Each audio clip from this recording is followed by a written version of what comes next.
Hi there everyone, nubkeks here. Welcome back to Nub Raids. We have the info for all of the champions that are being boosted in this weekend's 10 times summoning event. So it starts tomorrow on Friday, goes through Sunday, ends on Monday morning, I believe, depending on your time zone. But yeah, we've got some pretty cool champions. Let's just dive right in. And by the way, there's also a 10 times event for a Void Epic, which we'll talk about after we get through the regular Shard champions. We'll talk about the Void champions at the end. So our first regular Epic is Steel Skull.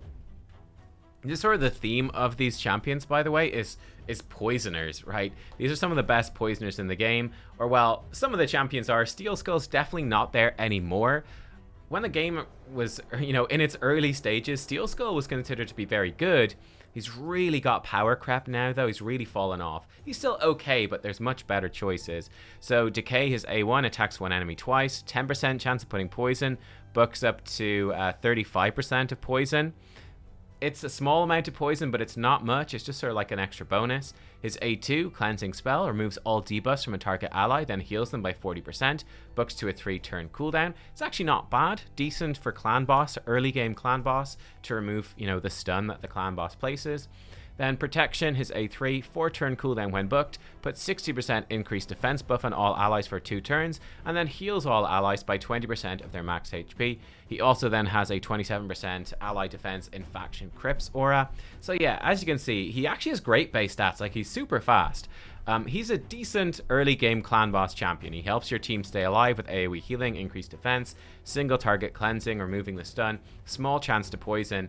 But yeah, there's just way better epics for healing nowadays. There's way better epics for poison, like way better epics for poison these days. So he's only okay. He is still worth it for faction wars because skinwalkers are exceptionally weak in the epics. But there you go. By the way, I think they said they changed the shadow on Fane's face. I guess she looks more rat-like, but that was in the patch notes. Do you think Fane looks way different now? I think she does look more rat-like. That's interesting. You can see her teeth more. Anyway, the next champion, actually, this was the first champion. I forgot to talk about him. Let's go back to him, is Anax. Anax is a much stronger poisoner than Steel Skull. Anax is pretty interesting. Works very well in some unkillable comps, though his passive makes it difficult to speed tune. So his A1, Piercing Shotels, I don't know how to say that word actually, attacks one enemy twice. Each hit has a 30%, 35% when booked. Chance of putting 60% decreased defense for 2 turns. His A2, Deathly Ichors, attacks one enemy 2 times, 3-turn cooldown when booked. Each hit has a 100% chance when booked of placing decreased accuracy and a poison debuff for 3 turns. So this will put out 2 poisons for 3 turns each. Pretty solid, pretty nice. And then finally, Soul Feast, 3-turn cooldown when booked, attacks one enemy. When booked, 100% chance of putting Weaken for 2 turns and heals him by 50% of the damage inflicted. So going up against Clan Boss, I'll talk about the passive in a second. Going up against the Clan Boss, he's bringing you decreased defense, he's bringing you Weaken, and he's bringing a lot of poisons. He also hits very hard, so he is one of the top damage dealers for unkillable Clan Boss. Now the issue is his passive. So, first of all, there's a passive effect. Gives him 60% increased defense when his HP goes below 75%, 50% increased attack when his HP goes below 50%. Then on a 5-turn cooldown, there's an active effect that gives him an extra turn when his HP drops below 10%. This is where it gets tricky, because obviously in unkillable teams, you're usually very carefully speed-tuned. And if he takes an extra turn, the unkillable buff is going to drop off and he's just going to die. I think he does not work in a budget man-eater composition. So that's one man-eater and a pain-keeper. He doesn't work there, unfortunately.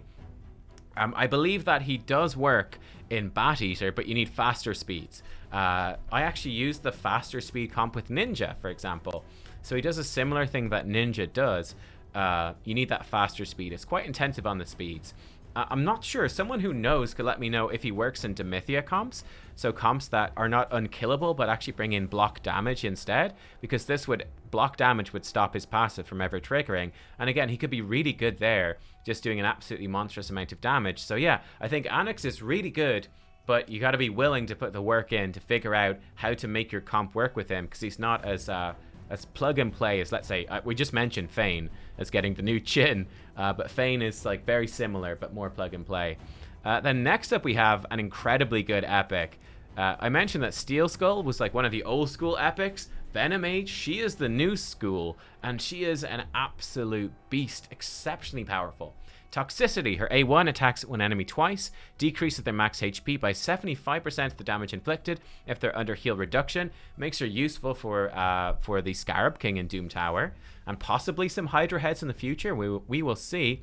Each hit also has a 35%, 50% chance when booked of activating up to 2 poison debuffs on the target, so it makes 2 poison debuffs just instantly do their damage and chunks the target.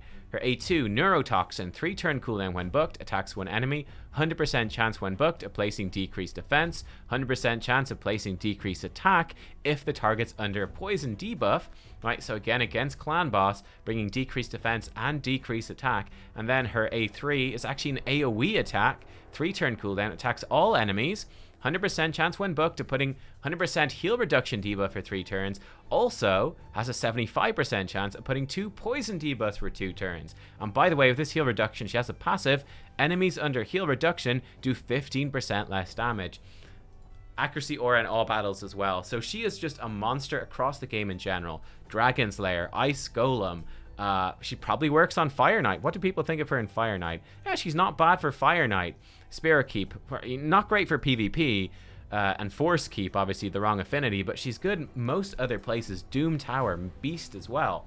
Clan Boss is definitely the Demon Lord Clan Boss is where she shines though, right? She comes in, puts out some poisons, then she decreases attack, decreases defense on the Clan Boss. She's just always reducing the damage he does because he's under heal reduction, helping you stay alive, and then she's popping poisons, combos well with other poisoners. Yeah, she's just fantastic. Insanely good, one of the best new epics in the game. She also, I mentioned this in my last Geomancer video, which is about the Nether Spider boss in Doom Tower, especially for Doom Tower Hard. She's part of speed kill teams for that because she's the only champion, as far as I'm aware, in the game that has AoE heal reduction. And you can use that for a speed strat. You can check out the Geomancer video to see and hear more about that. And they are the regular epics. Let's go into the legendaries. The first one is kind of a mid-tier legendary, but he can do some fun stuff. It's Richtoff the Bold, right? So he actually has an AoE A1, which decreases target's max HP. Not too useful, but AoE A1 is okay. You could slap him in like a stun set, and he's going to do some decent control for you. Bloodletting is really where it's at for him. 3 turn cooldown when booked, attacks one enemy 3 times. Each hit places 5% poison debuff on all enemies for 2 turns. So effectively, it's 3 poison debuffs AoE application, which is pretty solid. It's pretty good. Tomb Lord is very similar to him. Tomb Lord does 4 poisons. So Tomb Lord, I think, is generally speaking a little bit better, but Richtoff is still not bad. He's still solid. He's still decent at it, and you can actually build him out in like a regen set. You just build him fast and tanky, and he can solo Dragon's Lair for you, right? He'll help kill the waves with the AoE. The main thing though is he's just going to poison everything to death in Dragon's Lair. He can give you a very quick clear time soloing Dragon. I think Tyraku did a video on it, so you can Google or you can search in YouTube for Richtoff solo Dragon or Tyraku Richtoff, and it should come up and you can see how that works. Then he has Curse Hold, his A3, 4 turn cooldown when booked, attacks one enemy, crit damage increases by 20% for each poison debuff on the target, and it stacks up to 100%. So again, you could build him for damage and you could build him to nuke. I suspect though that just building him tanky in like regen set and just having him survive and solo stuff might be the way to go. He does bring attack and faction crypts, which is okay. So he's not bad. I actually have him myself, but because I have Tomb Lord built up, I haven't bothered to build him yet. So I'd say he's only okay. He wouldn't be worth pulling for. The other 2 legendaries though 100% are. These are monstrous. First up, Zavia. Absolute monster. You know from a guide on Elenarl is my favorite legendary. There are only 2 legendaries that do AoE Poison Explosion. Elenarl is the first, Zavia is the second, and Zavia is arguably a bit better. Her A1 is a 3-hitter, each hit having a chance to poison. Her A2 is an AoE 2-hitter, with each hit having a 75 chance to poison, so she can apply AoE poisons. Her A3 is where it's at though. 4 turn cooldown, Deadly Catalyst, attacks all enemies. Enemies killed by this skill cannot be revived. Blocks revive. Makes her really strong for Arena, for Ice Golem in particular. It also deals damage from all poison debuffs on the target instantly. Now, the interesting thing is this. Poison debuffs only do half of the standard damage when the skill hits bosses. I don't believe this is actually true. I don't think this actually works. And in fact, because she can book this ability for 20% extra damage, she actually explodes poison debuffs for more damage than Elenarl can, which is a pretty big deal. Yeah, and this also, because it actually hits, it also hits pretty hard. So yeah, I'm not sure. I think it does weak hit if she hits against green affinity. She can weak hit, I think. Someone could confirm if you've actually used her for this, but yeah.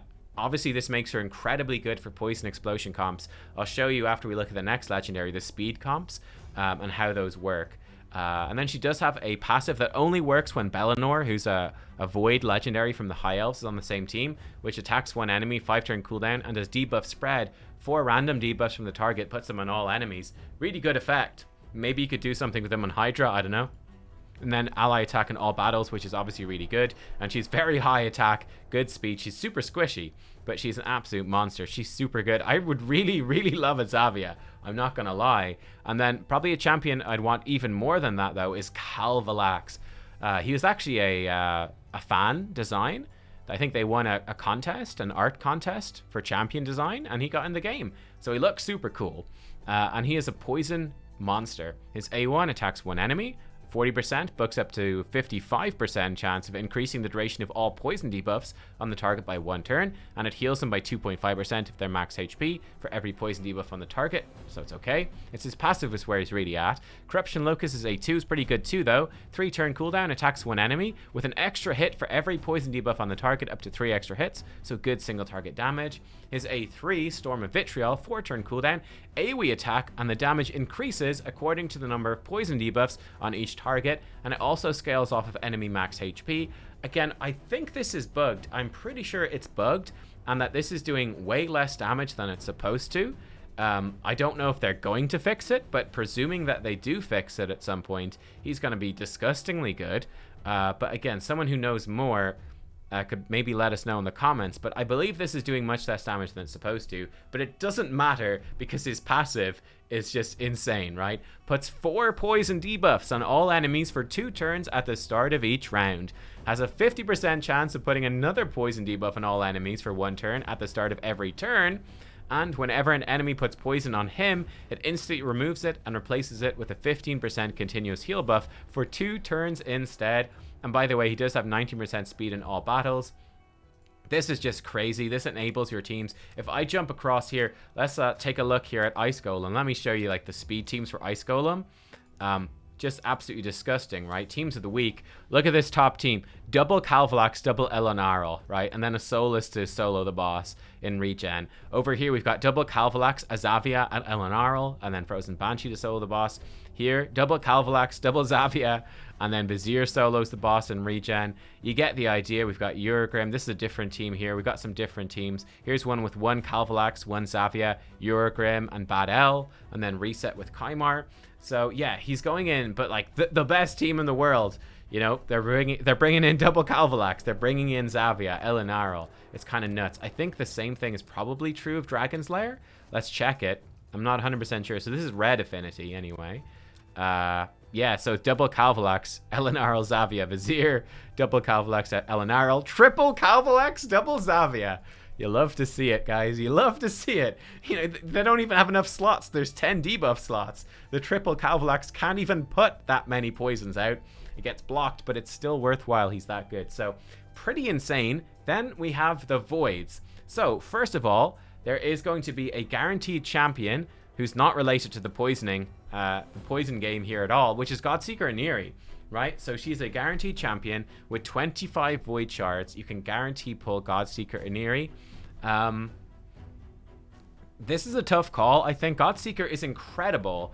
I find it hard to recommend unless you're a whale pulling void shards outside of 2x voids events. I talked about this in my when you should pull shards video. So look, it's up to you. If you're a whale and you don't have her, you're definitely going for her, no question. But if you're free to play or low spend, still might not be worth it. Might be worth saving for 2x, but she's amazing. As you guys know, I use her in a lot of teams. Her A1 heals an ally with the lowest HP by 5% their max HP. Her A2 is an AoE that heals everyone by 15% their max HP, decreases enemy buffs by 1 turn, and increases ally buffs by 1 turn. She has a revive on a 4-turn cooldown, half health, half turn meter, and resets the cooldown of their skills.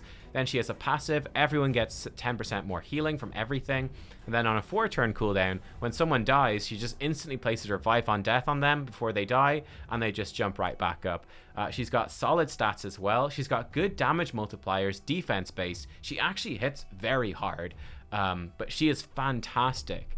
Really good for endgame super tanky clan boss teams, endgame Hydra teams. She goes into those because, again, she's just extending your buffs, decreasing enemy debuffs, keeping your team alive, rezzing if you need it, and doing a good chunk of healing as well. Like, she is super, super good. You've seen her in a lot of my Hydra videos.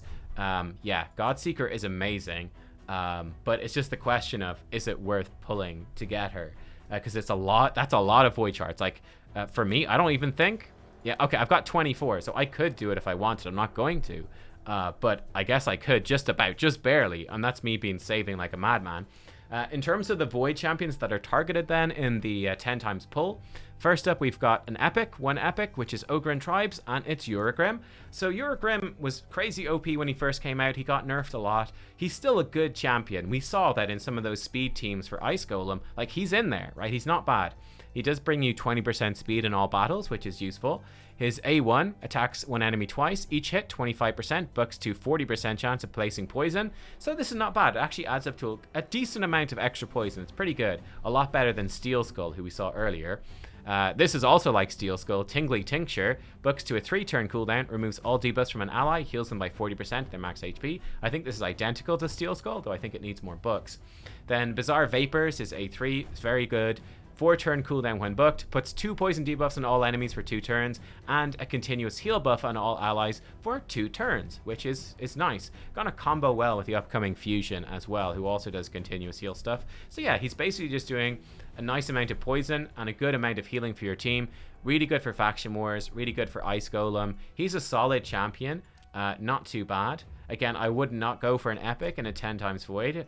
I don't think that's worthwhile. But the legendary for voids is also pretty insane. Pretty insane. And again, going with the poison theme. The only issue with this guy, he does have one big problem, which is that he's very short. So you have to kind of, you know, scroll your screen down a bit here, right? So that he is he's in the frame. That's the most important thing. Jaguar, he's brand new. You can use this guy to empower Ramantu as well, though I think this guy seems extremely good, and it's probably not, you probably wouldn't waste him. But his A1 attacks one enemy, 50% chance to sleep, bucks to 75% chance to sleep. We'll come back to this in a second because it is broken when we see his passive. His A2 attacks all enemies 2 times. First hit, when booked, 100% chance to poison for 4 turns. Second hit, 100% chance, decreased defense for 3 turns on a 3-turn cooldown. His A3, 4-turn cooldown, attacks one enemy, then another time at random. If the target's under poison, ignore shield, block damage, unkillable, gives an extra turn if he kills an enemy, resets Venom Storm if he kills 2 enemies. So again, potentially for Arena, you know, you fire off Venom Storm, so you nuke the enemy team, then boop boop, kill 2 enemies with this, and then finish off the final 2 with another Venom Storm. It's possible, but his passive is what's really broken, right? Constant Agony. Instantly attack enemies with a default skill whenever they receive damage from poison debuffs placed by this champion. And then also, when this actually does not book, this is a bug, so this should be removed. There's no books go into this. When hitting enemies under poison, heals him for 10% of the damage inflicted. Now here's the thing, right? Here is the thing. So, turn 1, he goes in, he does his AoE, he puts decreased defense, and he puts a poison. Enemy takes a turn, they take damage from the poison debuff at the start of their turn, then he instantly attacks them. Number 1, smacks them pretty hard, and then he has a 75% chance to sleep them. If the sleep lands, they fall asleep and miss their turn. They just miss their turn, which is insane. So yeah, I think, you know, for Arena, for soloing dungeons, it's a bit RNG, because this is not a 100% chance. But he can absolutely do it, right? He's going to be just smacking AoE damage really hard.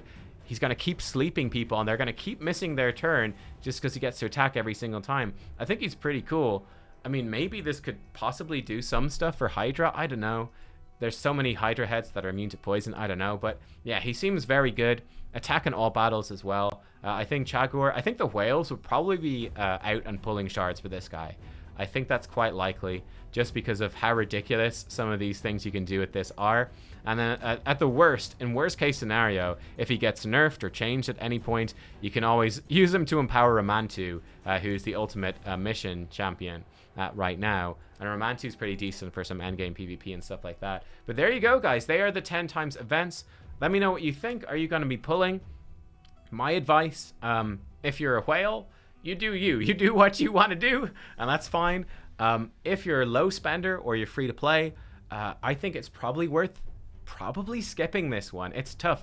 You got to be tracking your mercy timers. Like, I'm kind of tempted because I know I'm one pull into mercy on sacreds. I'd be kind of tempted to pull the sacreds to try to get a Zavia or a Calvalx. Like, that would change my teams. It would, in a big way. Calvalx especially. Then again, it's only a 10 times event. The chances of getting a specific legendary are still really low. And again, you can watch my shard pull video to see ultimately why I'm not going to be pulling in this event. And I probably would not recommend that you pull either. Again, unless you know that you're well into your mercy timer, in which case then I would say, yeah, these legendaries are worth getting. Richtoff is only okay, but Zavia and Calvalx are end game champions. So they are worth going for if you're in your mercy. The epics are solid. Steel Skull, Anax, Venomage. Venomage is obviously incredible. I think it's maybe a bit risky because Steel Skull and Anax I wouldn't be rushing out for. Venomage I would be rushing out for. But again, I feel like that's so unlikely. It's not super worthwhile. Again, unless you got 15 sacreds. But watch this shard pull video. There you go, guys. Thank you for watching. I hope you enjoyed. Let me know what you think. And I will see you next time. Bye-bye.